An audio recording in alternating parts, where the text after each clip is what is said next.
কেনে খবৰ ভালেই নে আপোনালোকক এই লোকেন্দ্ৰ ব্লগ চলাই স্বাগতম জনালোঁ। তাত দেখিব পাইছে বম এক পেকেট আছে মানে বাগানত হেৰি আছে গাহৰি আপোনালোকক দেখাই দিছোঁ। এইটো পাত দেখিছে নহয় লম্বা হৈ গ'ল ছিঙিব পৰা নাই গাহৰিৰ কাৰণে। এতিয়া বম দুটামান ইয়াত ফুটাই দিম গাহৰি ওলাই নোলাই চাই লওঁ ৰ'ব দেখাই আছোঁ।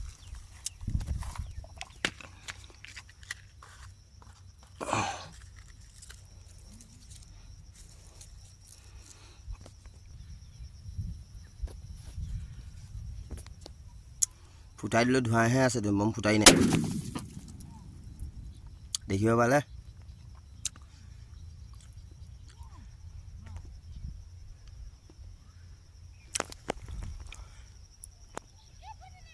জানো কি ফুটিছে হা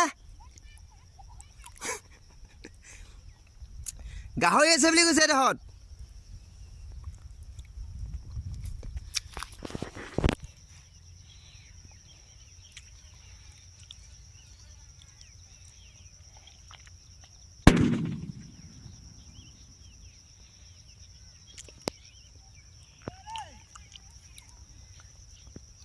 গাহৰি আছে বুলি কৈছে।